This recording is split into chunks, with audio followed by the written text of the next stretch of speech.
성경 말씀 함께 보겠습니다. 오늘 우리에게 주신 하나님의 말씀은 신약성경 마태복음 8장 5절부터 13절 말씀입니다.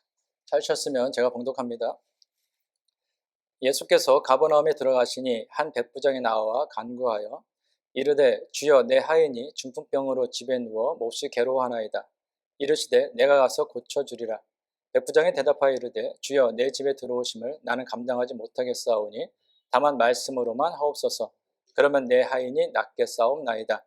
나도 남의 수하에 있는 사람이요 내 아래에도 군사가 있으니 이더러 가라 하면 가고 저더러 오라 하면 오고 내 정도로 이것을 하라 하면 하나이다. 예수께서 들으시고 놀랍게 여겨 따르는 자들에게 이르시되 내가 진실로 너희에게 이르노니 이스라엘 중 아무에게서도 이만한 믿음을 보지 못하였노라. 또 너희에게 이르노니 동서로부터 많은 사람이 이르러 아브라함과 이삭과 야곱과 함께 천국에 앉으려니와 그 나라의 본 자손들은 바깥 어두운 데 쫓겨나 거기서 울며 이를 갈게 되리라. 예수께서 백부장에게 이르시되 가라 네 믿은 대로 될지어다 하시니 그 즉시 하인이 나으니라. 아멘. 오늘은 내 믿은 대로 될지어다 라는 제목으로 하나님 말씀 대언하겠습니다. 하나님께서는 천지를 창조하신 전능하신 손으로 우리를 붙잡아 주시고 지켜주시고 보호하여 주십니다. 우리 인생 가운데 문제가 있다면 그 문제로부터 우리를 구원해 주시고 해결해 주십니다. 그러나 현실이라는 한계와 어떤 이성과 상식이라는 한계에 하나님을 가둔 어리석은 인간들은 천지를 창조하신 전능하신 하나님의 손이 마치 연약한 피조물인 자신의 인간의 손처럼 한계를 지니고 현실을 뛰어넘을 수 없는 불가능한 손으로 착각을 합니다. 또한 천지를 창조하신 그 전능하신 하나님의 손이 마치 피조물인 인간의 손처럼 한계를 지니고 현실을 뛰어넘을 수 없는 연약한 손으로 착각하게 하는 장애물에는 현실만을 바라보고 생각하며 판단하는 시선과 또한 하나님 앞에서 행하는 죄악이 있습니다. 그러므로 우리가 진정 천지를 창조하신 그 전능하신 손으로 행하시는 하나님의 능력을 경험하며 살아가기 위해서는 현실이라는 그 한계와 이성과 상식이라는 한계에 하나님을 가지려고 해서는 안 됩니다. 현실만을 바라보고 생각하며 판단하는 시선을 넘어서 우리를 늘 언제나 함께 하시는 그 하나님을 바라볼 수 있어야 합니다. 무엇보다도 하나님과의 관계를 깨트리는 우리 안에 있는 죄의 문제를 해결할 수 있어야 된다라는 것입니다. 그때 비로소 우리는 성경 속에 있는 그 천지를 창조하신 그 하나님이 성경에 갇혀 있는 하나님이 아니라 우리의 일상의 삶 가운데 역사하시는 전능하신 하나님, 천지를 창조하신 하나님으로 우리는 만나고 경험하게 될 것입니다. 지난주까지는 이처럼 천지를 창조하신 전능하신 하나님의 손을 경험하며 살아가는데 방해하는 좀 장애물이 되는 부정적인 요소에 대해서 함께 말씀을 나눴다면 오늘부터는 천지를 창조하신 전능하신 그 하나님의 손을 경험하게 하는 긍정적인 요소에 대해서 함께 좀 말씀을 나누도록 하겠습니다. 다 읽지는 않았지만 오늘 보면 마태복음 8장에는 주님의 전능하신 손을 경험한 두 명의 사람이 등장합니다. 첫 번째는 납병 환자입니다. 예수님께서 갈릴리 지방을 두루 다니시면서 회당에서 가르치시고 하나님 나라의 복음을 전하시고 또 모든 병과 약한 것을 고치셨을 때 그 소문이 갈릴리 지역은 물론 남쪽으로는 예루살렘을 비롯한 유다 지역과 북쪽으로는 갈릴리를 넘어 오늘날 시리아까지 퍼졌습니다. 그 소문을 듣고 각지에서 예수님을 만나기 위해서 수많은 무리들이 예수 믿는 곳으로 나왔습니다. 그런데 사실 그들이 예수님을 찾아온 것은 그 각지에 있는 수많은 사람들이 예수님을 찾아온 것은 예수님께서 전하시는 하나님 나라의 복음을 듣기 위해서가 아니었습니다. 그들의 문제는 단 하나, 자신의 현실의 삶 가운데 처해 있는 그 문제를 해결받기 위해서 왔다라는 것입니다. 쉽게 말씀드리면 그들은 예수님을 통하여서 영원한 생명, 영원한 하나님 나라에 대해서 소망을 갖고자 한 것이 아니라 그냥 단지 이 땅에서 어떻게 하면 내 문제를 다 해결하고 잘 먹고 잘 살까, 굶주리지 않을까, 평안하게 살까 이것만이 그들의 목적이었다라는 것입니다. 그 중에 납병 환자 한 명이 끼어 있었습니다. 당시 납병은 성도님께서 잘 아시는 것처럼 하나님으로부터 벌을 받은 천형이다라고 여겨졌습니다. 납병 환자에 대한 규례는 레위기 13장과 14장에 매우 자세하게 나오고 있습니다. 어떤 사람이든지 납병 환자와 접촉을 하게 되면 곧바로 부정해집니다. 그래서 그는 정결 예식을 치러야만 했습니다. 그래서 납병 환자는 옷을 찢고 머리를 풀고 윗입술을 가리고 부정하다 부정하다 외쳐야 했습니다. 이유가 뭘까요? 다른 사람이 나한테 와서 부정하게 되는 것을 막기 위함입니다. 근데 부정하다 외친다라는 것은요, 결국은 스스로 자신의 인생이 부정하다라는 것을 의미하게 되는 것입니다. 또한 머리를 풀고 옷을 찢고 윗입술을 가리고 이 모습은 장례식장에서 몹시 통곡하는 슬퍼하는 모습을 나타내거든요. 그러니까 이 사람은 살아있어도 살아있는 것이 아니에요. 죽은 인생의 체급을 받았다라는 것입니다. 또한 그들은 나병에 걸리자마자 격리가 됩니다. 격리가 되어서 성문 밖에서 살아야 됩니다. 가족이든 친구든 이웃이든 관계없이 다 떨어져서 성문 밖에서 살아야 되는 거예요. 무엇을 얘기할까요? 그들은 사람이지만 백성들의 수에 들어가지 못했다라는 것입니다. 그런 나병 환자가 예수님께 나와왔습니다. 여러분 2절입니다. 한 나병 환자가 나와 절하며 이르되 주여 원하시면 저를 깨끗하게 하실 수 있나이다 하거늘. 앞에서 말씀드린 것처럼 나병 환자에 대한 규례는 매우 엄격하다 했습니다. 그러므로 지금 이 나병 환자가 예수님께 나온다. 특히 예수님이 있는 곳은 수많은 사람들이 모여있는 곳입니다. 그러니까 그곳에 나온다라는 것은 사람들한테 돌에 맞아 죽어도 괜찮다라는 거예요. 목숨을 걸고 나왔다라는 것입니다. 왜 이렇게 목숨을 걸고 나왔을까요? 하루하루 사는 것이 사는 게 아니었거든요. 말씀드린 것처럼 죽지 못해 사는 거예요. 사람 취급받지 못하고 자기 스스로를 부정하면서 죽은 시샘과 같이 사람들과 어울리지 못하고 그냥 하루하루 죽지 못해 살고 있었습니다.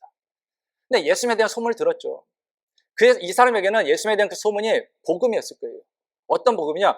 누구든지 어떤 병에 걸렸든지 다 치유한다라는 거예요. 그래, 내가 저 예수님이 있는 곳, 수많은 사람들이 있는 그 예수님이 있는 곳에 가서 설령 돌에 맞아 죽는다 할지라도, 사람들한테 맞아 죽는다 할지라도 내가 그 예수님 한 번이라도 만나겠다. 그 예수님 만나서 내게 있는 이 나병 치료받으면 좋겠다. 이 목숨을 걸고 나왔다라는 것입니다. 그만큼 이 나병 환자는 자신이 걸린 그 나병에서 치유받기를 간절히 원했다라는 것이죠. 근데 이 사람이 지금 예수님께 무엇라고 고백합니까? 주여 원하시면 저를 깨끗하게 하실 수 있나이다. 주여 원하시면 저를 깨끗하게 할 수 있나이다. 반대로 얘기하면요, 주님께서 원하시지 않으면 제게 있는 나병이 치유되지 않아도 좋습니다. 나병 걸린 그대로 살겠습니다 라는 고백이 되는 거예요. 나병 환자에게 있어서 나병에서 치유받는 것은요, 목숨을 걸고 수많은 사람들이 몰려있는 예수님께 나오는 것처럼 간절한 소원이었습니다. 그럼에도 그는 먼저 주님의 뜻을 구하죠. 마치 예수님께서 십자가 지시기 전에 겟세마네 동산에서 하나님께 하나님의 뜻을 구했던 것과 동일합니다. 마태복음 26장 39절입니다. 내 아버지여 만일 할만하시거든 이 잔을 내게서 지나가게 하옵소서. 그러나 나의 원대로 마시옵고 아버지의 원대로 하옵소서. 성숙이다라는 것은 물 있는 것을 이야기합니다. 열매는 그냥 성장만 하면 안 돼요. 어떤 열매는 씨앗을 뿌리면 자랍니다. 그것도 피워요. 성장은 잘해요. 근데 열매도 맺혔어요. 그런데 그 뒤에 변화없이 계속 똑같은 크기로 풋사가 뭐 이런 것처럼 그냥 계속 초록색인 게 있어요. 결국은 아무런 맛도 못 나고 그냥 그 자리를 썩는 게 있습니다. 그래서 무조건 성장을 하면 그대는 성숙이라는 게 있어야 돼요. 성숙해야 그 열매는 맛도 있고 멋있는 열매가 됩니다. 근데 신앙도 동일하다라는 거예요. 믿음도 교회를 맨 처음에 나오고 어떤 신앙생활을 하면 신앙이 좀 자라게 되어 있습니다. 근데 신앙은 성장하는 걸 넘어서 그 뒤에는 성숙하는 게 필요하다는 거예요. 믿음이 물에 익어가는 거예요. 성숙한 신앙인은 성숙하지 않은 신앙인과의 가장 큰 차이는 무엇이냐면요, 성숙하지 않은 신앙인은 아무리 오랫동안 신앙생활하고 기도하고 말씀을 들어도 늘 언제나 주님을 통해서 내 뜻을 이루기만 원해요. 자신의 뜻을 이루기 위해서 주님을 이용한다라는 것입니다. 근데 믿음이 성숙해지면 어떻게 되냐? 주님이 원하시면 내가 하기 싫어도 하게 됩니다. 이게 성숙이에요. 하고 싶지 않아도 주님께서 원하시면 하는 것, 그것이 성숙이다라는 거예요. 그런데 이 성숙에서 한 단계 더 깊어지는 것이 원숙이라는 것이 있습니다. 그러니까 성숙한 믿음은 나중에 원숙한 믿음이 되면 제일 좋겠죠. 원숙이라는 것은 인격이나 지식이 깊고 원만한 경지를 이야기합니다. 그래서 원숙한 사람은 전체를 볼 수 있습니다. 그리고 깊이 볼 수 있어요. 그리고 영혼의 안목에서 모든 사건을 해석하고 반응할 줄 압니다. 그래서 이 사람들은 어떻게 되냐? 믿음이 원숙한 사람은 주님이 원하시지 않으면 내가 하고 싶어도 안 합니다. 하고 싶은 것을 안 하는 건 정말 힘들거든요. 근데 주님께서 원하시면 내가 정말 하고 싶은 일이야. 그래도 안 한다라는 거예요. 예수님 앞에 지금 나온 이 나병 환자는 성숙한 믿음을 넘어 원숙한 믿음에 이른 사람이었습니다. 그런 주님께서 원하시면 나 정말로 죽을 정도로, 죽어도 괜찮을 정도로 나병에서 낫고 싶지만 주님께서 원하시지 않으면 나 나병 걸린 그 상태로 살아도 좋다라는 거예요. 이유가 뭘까요? 모든 병자를, 모든 질병을 다 치료하시는 주님께서 내게 있는 이 나병, 내가 여기서 얼마나 치유받기를 간절히 하는지 아심에도 불구하고 그냥 두신다면 그만한 뜻이 있겠죠. 그것을 믿었기 때문이다라는 것입니다. 이러한 나병 환자의 믿음을 오시고 예수님께서 그의 나병을 치유해 주십니다. 오늘 본 3절입니다. 예수께서 손을 내밀어 그에게 대시며 이르시되 내가 원하노니 깨끗함을 받으라 하시니 즉시 그의 나병이 깨끗하여 진지라. 두 번째 사람은 백부장입니다. 오늘 본문 5절 6절입니다. 예수께서 가버나움에 들어가시니 한 백부장이 나와 간구하여 이르되 주여 내 하인이 중풍병으로 집에 누워 몹시 괴로워하나이다. 예수님께서 가버나움 지역으로 가셨습니다. 그러자 한 백부장이 나와 예수님 앞에 간구해요. 기도했다라는 것입니다. 이게 우리가 성경에서 이렇게 보니까 그럴 수 있지라고 하는데 이거 굉장히 놀라운 일입니다. 사실은 당시로서는 상상할 수 없는 일이에요. 백부장은 로마 군대 조직에서 100명의 군사를 거느린 고급 지휘관입니다. 근데 로마 군대가 어디예요? 당시 이스라엘 지배하고 있는 로마의 군대다라는 것입니다. 그런 사람이 지금 예수님은 30대 초반이에요. 그런 고급 장교가 높은 지위에 있는 사람이 30대 초반에 그것도 유대 청년을 찾아와가지고 자기의 소원을 이야기하면서 간절히 구하고 있다라는 거예요. 근데 그것도 자신의 부모가 아파서 부모의 질병을 고쳐달라? 아닙니다. 자신의 자녀가 아파서 자신의 자녀의 질병을 고쳐달라는 것도 아니에요. 누구요? 자신의 하인이 지금 중풍에 걸려서 너무 아프다라는 거예요. 너무 괴로워하고 있다라는 거예요. 그래서 내 하인의 중풍병을 고쳐달라라는 것입니다. 이것은요 마치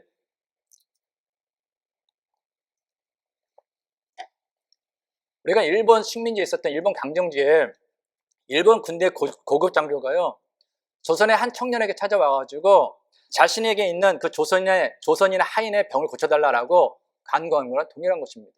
쉬운 일이 아니죠. 백부장 요청에 예수님께서 그래 알겠다 내가 가서 고쳐주겠다라고 말씀하십니다. 그러자 백부장이 이렇게 말해요. 오늘 8절 9절입니다. 백부장이 대답하여 이르되 주여 내 집에 들어오심을 나는 감당하지 못하겠사오니 다만 말씀으로만 하옵소서. 그러면 내 하인이 낫겠사옵나이다. 나도 남의 수하에 있는 사람이요 내 아래에도 군사가 있으니 이더러 가라 하면 가고 저더러 오라 하면 오고 내 정도로 이것을 하라 하면 하나이다. 아멘. 여기 나는 감당하지 못하겠습니다. 이 구절을 직역하면요 나는 가치가 없는 사람이다라는 거예요. 말씀드린 것처럼 이 사람은 로마 군대 백부장입니다. 자신의 밑에 100명의 군사가 있어요. 고급 장교예요. 대단한 사람이죠. 근데 이 사람이 지금 유대의 젊은 청년에게 뭐라 그럽니까? 나 가치 없는 사람이라는 거예요. 여기서 우리는 이 사람이 얼마나 겸손한 믿음을 가지고 있는지를 우리는 알 수가 있습니다. 우리는 신앙생활 하면서 조금만 신앙생활 오래 했거나 아니면 성경 지식이 조금 있거나 직분이 뭐거나 아니면 가진 게 좀 있거나 사회적인 지위가 좀 어떻다면은 교만한 모습을 보게 되죠. 심지어 하나님 앞에서도 교만한 모습을 보게 됩니다. 근데 이 사람은 전혀 그렇지 않았다는 거예요. 오히려 그 젊은 청년 예수에게 나 가치 없는 사람입니다. 당신이 내 집에 오는 건 나는 감당할 수 없습니다. 라는 겸손한 믿음을 가진 사람이었다라는 것입니다. 그리고 이 사람에게는 굉장히 중요한 믿음이 하나 있었어요. 예수님의 말씀의 절대성을 신뢰했다라는 겁니다. 이 사람은 군인이에요. 군인의 특징이 무엇이냐? 상관의 명령에 부하는 순종한다라는 것입니다. 앞으로 가고 후퇴하면 후퇴하죠. 하인도 어떻습니까? 이 사람은 주인이에요. 하인이 있어요. 하인도 자신이 하라는 일에 순종한다라는 거예요. 근데 이 사람이 어떤 믿음이 있었냐? 예수님의 말씀이라면 직접 가시지 않아도 질병까지도 순종할 것이다라는 그 예수님의 말씀에 대한 절대성에 대한 신뢰가 있었다라는 것입니다. 이러한 백부장의 고백을 들으시고 예수님께서 다음같이 말씀하십니다. 여러분 10절입니다. 예수께서 들으시고 놀랍게 여겨 다른 자들에게 이르시되 내가 진실로 너희에게 이르노니 이스라엘 중 아무에게서도 이만한 믿음을 보지 못하였노라. 아멘. 예수님께서 백부장의 그 믿음의 고백을 들으시고 뭐라고 그러셨다고요? 놀랍게 여겼다는 거예요. 이게 이전 성경 개역 한글 성경에서는 기이하게 여겼다라고 번역하고 있습니다. 근데 기이하게 여겼다라는 이 표현은요 성경에서 어디에 나오냐? 예수님께서 오병이어 기적을 행하든지 아니면 죽은 사람을 살리거나 이랬을 때 예수님의 표적, 이적을 본 사람들이 예수님을 향해서 기이히 여겼다라고 표현해요. 매우 놀라운 일이죠. 어떻게 이런 일이 있을 수 있는 거예요? 근데 예수님께서 지금 이 백부장의 말을 듣고서 이 반응을 보이셨어요. 무슨 얘기입니까?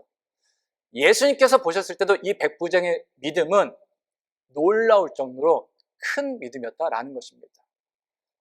오늘 13절입니다. 예수께서 백부장에게 이르시되 가라 네 믿은 대로 될지어다 하시니 그 즉시 하인이 나으니라. 백부장의 믿은 대로 어떻게 되었다고요? 그 하인이 낫습니다. 근데 여기 보면요, 예수님께서 백부장을 향해서 네 믿은 대로 될지어다 라고 말씀하셨죠. 그러자 어떤 일이 벌어졌다고요? 즉시 하인이 중풍병에서 나았다라는 거예요. 무슨 얘기일까요? 백부장은 예수님 앞에 립서비스한 거 아닙니다. 만약에 이 백부장이 예수님 앞에 예수님 그냥 기분 좋게 들리려고 안 오셔도 돼요, 그냥 여기서 말씀만 하셔도 나아요, 립서비스 식으로 이렇게 입술로는 괜찮습니다, 낫습니다, 낫습니다 라고 얘기하면서 속으로는 에이 1%의 의심이라도 있었으면 어떻게 됐을까요? 네 믿은 대로 될지어다 안 낫겠죠. 근데 그 말과 동시에 나았다라는 거는요, 이 백부장은 놀랍게도 입술의 고백과 마음의 믿음이 정확하게 일치했다라는 거예요. 단지 누구에게 보이기 좋게 하기 위해서, 누구에게 들리기 좋게 위해서 자기의 믿음을 겉포장하기 위해서 믿습니다, 믿습니다, 믿습니다, 믿습니다 라고 하는 사람이 아니라 그는 정말로 그 영혼 깊은 곳에서부터, 마음 깊은 곳에서 100%로 예수 그리스도에 대한 그 능력에 대해서, 예수 그리스도의 그 말씀에 대해서 신뢰했다라는 것입니다. 그래서 즉시로 그 하인은 중풍에서 나은 거죠. 지금까지 살펴본 것처럼 오늘 본문에 나오는 납병 환자 백부장은 천지를 창조하신 전능하신 하나님의 손으로 행하시는 그 주님의 능력을 경험했습니다. 천형이라 불리는 납병에서 치료함 받았고요, 중풍병으로 누워 몹시 괴로워하는 하인이 나음을 입었습니다. 그런데 그들은 어떤 사람들입니까? 유대인들이 봤을 때는 절대 그럴 수 없는 사람이에요. 유대인들이 봤을 때는 그들은 절대로 천지를 창조하신 전능하신 하나님의 그 손으로 행하시는 능력을 경험할 수 없는 사람이다라는 것입니다. 이유가 뭐예요? 납병 환자 말 그대로 하나님의 벌을 받은 사람이라고 그때는 생각했기 때문이에요. 그 당시에는 아이가 태어났는데 그냥 안진병이다, 앞을 못 보는 아이가 질병 가운데 태어났다만 해도 하나님의 저주를 받았다고 생각할 시대입니다. 백부장은 어떻습니까? 이방인이에요. 유대인들은 늘 언제나 갖고 있었던 것이 우리만 선민이라는 거예요. 우리만 하나님으로부터 택함받은 삶이라는 거예요. 이 얘기는 반대로 우리를 제외한 나머지 사람들은 그가 어떤 민족이든 어떤 사람이든 관계없이 다 하나님의 심판을 받아서 지옥에 갈 사람들이다라는 거예요. 그런데 이 납병 환자와 이 백부장이 천지를 창조하신 전능하신 손으로 행하시는 그 하나님의 능력을 경험했다라는 것입니다. 어떻게 그럴 수 있었을까요? 두 가지만 좀 살펴보려고 합니다. 첫 번째로 그 이유는요, 주님에 대한 그들의 온전한 믿음이 있었기 때문이에요. 여러분들은 주님을 믿습니까? 믿습니까? 옆에 있는 분들에게 한번 물어보시죠. 믿으십니까? 믿으세요? 창피하십니까? 믿는다고 얘기하는 게 창피하십니까? 부끄럽습니까? 성경은, 주님은 우리의 믿음이 다 같은 믿음이 아니라고 이야기하십니다. 마태복음 6장 30절입니다. 오늘 있다가 내일 아궁이에 던져지는 들풀도 하나님이 이렇게 입히시거든 하물며 너희일까 보냐 믿음이 작은 자들아. 마태복음 15장 28절입니다. 이에 예수께서 대답하여 이르시되 여자여 네 믿음이 크도다. 네 소원대로 되리라 하시니 그때로부터 그의 딸이 나으니라. 어떻다고요? 주님 보시기에 작은 믿음도 있고요, 큰 믿음도 있다라는 거예요. 믿는다면서도 오늘 먹고 살 거, 내일 먹고 살 거, 무엇을 입을까, 무엇을 할까 걱정해서 사는 거 믿음이 작다라는 거예요. 왜요? 우리는 한 치 앞도 모르는 인간인데 우리가 어째 내일 어떤 일일 줄 알고 우리가 할 수 있겠습니까? 걱정 염려는 하나님께 맡기는 거예요. 그래서 믿음은 작은 믿음이 있고 큰 믿음이 있다라는 것입니다. 로마서 14장 1절입니다. 믿음이 연약한 자를 너희가 받되 그의 의견을 비판하지 말라. 골로새서 2장 5절입니다. 이는 내가 육신으로는 떠나 있으나 심령으로는 너희와 함께 있어 너희가 질서 있게 행한가 그리스도를 믿는 너희 믿음이 굳건한 것을 기쁘게 봄이라. 하나님 보시기에요, 갈대처럼 연약한 믿음이 있다는 거예요.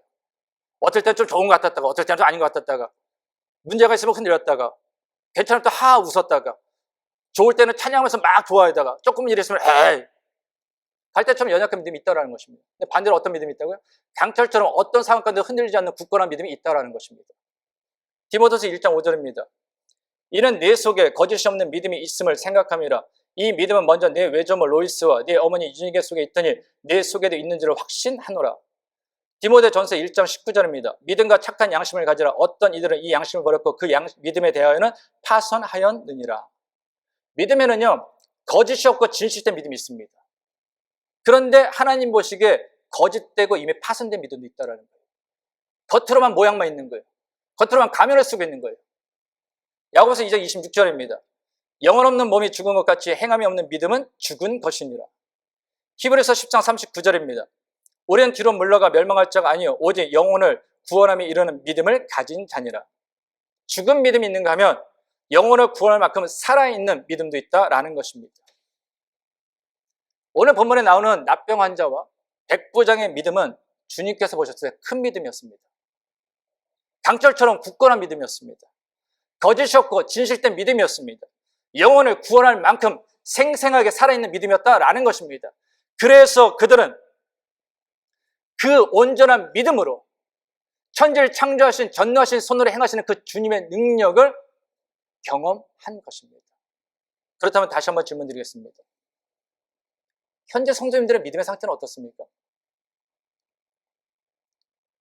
하나님께서 성도님들의 믿음의 상태를 어떻게 보실 것 같습니까?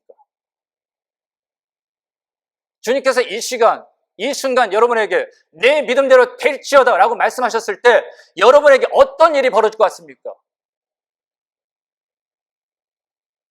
우리는요, 날마다 우리의 믿음의 상태를 점검해야 합니다. 그냥 한번 교회 나왔으니까 내가 교회 오래 생활했으니까 괜찮을 거야, 괜찮을 거야. 난 말씀 들으니까 괜찮을 거야? 아니요. 선자가 넘어질 수 있는 것입니다. 주님께서 말씀하신 것처럼 마지막 때에 믿음 있는 자 한 사람을 찾으려고 하는데 찾을 수가 없을 수도 있다라는 것입니다. 그래서 우리는 날마다 내 믿음의 상태가 어쩐지, 내 현재 믿음의 상태가 어떤지 스스로 점검할 수 있어야 된다라는 것입니다. 여전히 미숙한 믿음을 가지고 있으면서도 마치 성숙한 믿음인 것처럼, 마치 원숙한 믿음인 것처럼, 마치 주님께서 기뻐하시는 그 큰 믿음을 가지고 있는 것처럼 착각하고 산다면 믿는 사람으로서 그보다 큰 낭비된 인생이 어디 있겠습니까? 또한 그러한 믿음으로 천지를 창조하신 전능하신 하나님께서 그 전능하신 손으로 우리에게 어떤 능력을 행하려 한다 할지라도 그 능력을 우리가 경험할 수 있겠습니까? 그러한 사람에게 하나님은 아무리 오랫동안 신앙생활을 한다 할지라도 성경 속에 갇혀있는, 또한 누군가의 하나님일 뿐 나한테는 그저 멀리 있는 당신일 수밖에 없다라는 것입니다. 두 번째로 그들이 전능하신 하나님의 능력을 경험할 수 있었던 건요, 주님에 대한 온전한 믿음으로 기도했기 때문이다라는 것입니다. 성도 여러분, 백부장은 높은 지위에 있는 사람입니다. 그럼에도 불구하고 식민지, 그것도 30대 청년에게 찾아가서 중풍병에 걸려서 고생하는 내 하인의 병을 고쳐주옵소서라고 간구했어요. 간절히 기도했다라는 거예요. 이 사실을 이 백부장의 하인이 알까요, 모를까요? 알 수도 있고 모를 수도 있습니다. 성경이 이야기 안 하니까 모르죠, 우리는. 근데 중요한 건 뭐예요? 분명한 건 뭡니까? 하인의 병이 낫게 된 것은 전적으로 그 주인의 기도에 의함이다라는 것입니다. 이 하인이 나 중풍에서 고쳐주세요 한 게 아니에요. 그 주인이 주님 앞에 나와서 기도했기 때문이다라는 거예요. 여기서 우리는 매우 중요한 사실을 깨닫게 됩니다. 우리가요, 누군가를 위해서 기도하면 그 인생이 변화될 수 있다라는 것입니다. 그 사람이 내가 기도하는 걸 아는지 모르는지 관계없이 하나님의 역사는 동일하게 일어난다라는 거예요. 근데 이거는 반대로 이야기하면요, 우리에게도 동일하게 적용이 되죠. 한번 생각해 보세요. 우리가 나중에 때가 되어서 하나님 앞에 서게 되었습니다. 하나님 앞에 섰는데 하나님께서 우리를 기뻐 맞이해 주셨어요. 인생을 살아가면서 힘들고 어려울 때, 지쳤을 때 그 모든 것이 주님 앞에 딱 서는 순간 다 영화 장면처럼 딱 지나가면서 우리 눈에서 눈물이 흐를 겁니다. 그러면 주님께서는 다가오셔서 꼭 껴안아 주시면서 우리 눈에 흐르는 그 눈물을 다 닦아주실 거예요. 잘 견뎠다고, 잘 이겨냈다고. 근데 그때 주님께서 이렇게 얘기하십니다. 사실 너 잘 알지 않냐? 네가 신앙생활 하면서 신앙인으로서 세상을 살면서 그렇게 신실한 사람은 아니야. 그렇지? 그럼에도 불구하고 네가 신실하게 살 수 있었던 것은 너를 위해서 수많은 사람들이 기도했기 때문이야.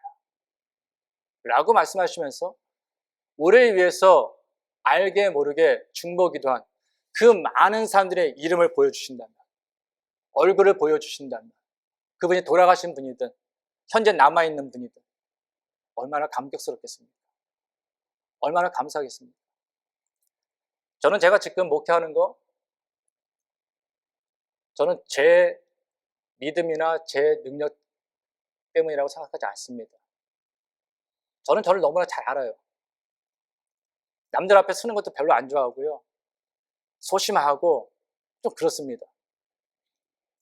근데 목회를 할 수 있는 거, 특히 이민 땅에 와가지고 목회할 수 있는 거, 지금까지 할 수 있는 거, 저는 이유는 하나님이지만 사람으로는 저의 잘남이 아니라 저를 위해서 기도해 주시는 수많은 중보 기도자 때문이다 라고 저는 믿고 있습니다. 아시는 것처럼 저는 교회를 이렇게 사임하고 나오면은 연락을 안 합니다. 새로 오시는 목사님이나 그곳에 있는 목사님이랑 적응하라고 저는 연락을 안 해요. 연락을 오는 건 봤죠. 근데 90이 넘으신 권사님이, 거의 100세가 되신 권사님이, 80이 되신 권사님이, 신년이면 신년이라고, 부활절이면 부활절이라고, 추수감사절이면 추수감사절이라고, 성탄절이면 성탄절이라고, 연말이면 연말이라고 꼭 먼저 문자를 보내주세요. 아이들 이름부터 제 와이프, 저 교회 늘 언제나 빠지지 않고 기도한다. 저는 그분들의 기도가 저로 하여금 이 목회를 할 수 있게 했다라고 저는 생각합니다. 그래서 저는 할 수밖에 없는 거예요. 그분들이 얼마나 간절한 마음으로 우리 목사님 하면서 눈물로 기도하는지 알고 있으니까요. 성도님들은 어떻습니까? 성도님들이 지금 이 자리에 앉아있는 거, 부족함에도 불구하고 신실하게 신앙생활을 하는 거, 과연 성도님들이 너무나 그렇게 신실했기 때문입니까? 아니면 성도님들이 모른다 할지라도, 안다 할지라도 여전히 변함없이 성도님들을 위해서 밤낮 가리지 않고 눈물로 때로는 금식하며 기도하는 그분들 때문입니까? 부모님이 돌아가셨다면, 나를 위해서 중보했던 분이 돌아가셨다면 그분의 눈물의 기도가 오늘의 나를 만든 거 아닙니까?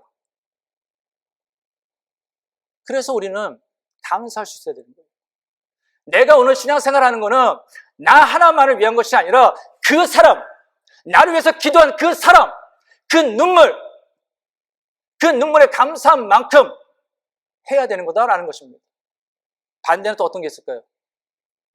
우리가 하나님 앞에 섰어요. 또 하나님께서 이렇게 말씀하십니다. 얘야, 네가 땅에 있을 때, 세상에 있을 때 매일같이 눈물을 흘리면서 매일같이 밤마다 시간을 정해놓고 교회에서, 집에서, 직장에서, 길가에서 너의 사랑하는 부모님, 너의 사랑하는 자녀들, 너의 사랑하는 배우자, 너의 사랑하는 이웃들, 교인들, 목회자 위해서 기도했던 거 내가 너무나 잘 안다. 그 기도가 바로 저 사람이 인생을 변화시켰다. 저 사람이 신실하지 않음에도 그 사람이 신실하게 살 수 있도록 네 기도가 역사했다 라고 말씀하시면 얼마나 감사하겠습니까? 성도 여러분, 이거 하나만은 기억하세요. 여러분들이 하는 기도는요, 여러분들이 생각하는 것보다 훨씬 위대한 하나님의 능력을 경험하게 하는 도구입니다. 그래서 우리는 내 사랑하는 가족을 위해서, 내 사랑하는 이웃을 위해서, 친구를 위해서, 교인을 위해서, 목회자를 위해서, 이 땅에 있는 수많은 선교사를 위해서 우리는 중보기도해야 된다라는 것입니다. 바른데 사는 성도 여러분, 인생을 언제까지 살지 모르겠습니다. 또는 어떻게 살지 모르겠습니다. 그러나 주님 앞에 서는 그날까지 날마다 내 믿음의 현재 상태가 어떤지 스스로 겸손하게 점검하십시오. 그래서 그 믿음의 진정, 성숙해지고 원숙해져서 주님 보시기에 기쁨이 되는, 주님 보시기에 인정하는 믿음이 되길 원합니다. 또한 주님 앞에 서는 그날까지 여러분들의 여러 사람들의 기도를 통해서 지금 이렇게 살고 있는 것처럼 다른 사람을 위해서 중보 기도함으로 하나님의 사랑, 하나님의 능력을 전할 수 있는 축복의 통로가 되십시오. 그러면 여러분 자신은 물론 사랑하는 가족과 이웃, 친구, 교인, 이 땅에 있는 수많은 사람들이 천지를 창조하신 전능하신 손으로 행하시는 그 하나님의 능력을 경험하며 이 땅에서의 오늘의 삶을 살게 될 것입니다. 기도하겠습니다. 하나님 아버지, 유대인들은 납병 환자와 이방인은 하나님의 사랑을 받을 수 없다라고 생각하였습니다. 그러나 하나님께서는 사람에 대하여 외적인 조건으로 차별하시는 분이 아닙니다. 오직 하나님을 향한 믿음에 응답하시고 역사하시는 분입니다. 그러므로 그리스도인은 외적인 조건에 스스로 만족하는 어리석음에 빠져 살지 않게 하옵소서. 날마다 내 믿음이 어떤 상태인지를 점검하며 하나님께서 기뻐하시는 성숙한 믿음, 원숙한 믿음의 사람으로 살아가게 하옵소서. 또한 오늘의 내가 있도록 우리를 위하여 중보기도한 수많은 사람들이 있듯이 이제는 우리 역시 하나님의 은혜가 필요한 사람들을 위하여 믿음으로 중보기도하게 하옵소서. 그리고 우리 자신은 물론 우리의 사랑하는 사람들이 천지를 창조하신 전능하신 손으로 붙잡아 주시고 지켜주시고 보호하시며 인생의 문제를 해결해 주시는 그 하나님의 전능하신 능력을 경험하며 살아가는 복된 인생이 되게 하옵소서. 이제는 우리 주 예수 그리스도의 은혜와 하나님의 크신 사랑과 성령님의 교통하심이 날마다 자신의 믿음이 어떤 상태인지 점검하며 사랑하는 사람들을 위하여 믿음으로 중보기도 함으로 자기 자신은 물론 사랑하는 사람들이 천지를 창조하신 전능하신 손으로 붙잡아 주시고 지켜주시고 보호하시며 인생의 모든 문제를 해결해 주시는 하나님의 전능하신 능력을 경험하며 살아가길 원하는 모든 성도들과 가정과 세워진 기업 위에 이제부터 영원까지 함께 하시기를 간절히 축원하옵나이다. 아멘.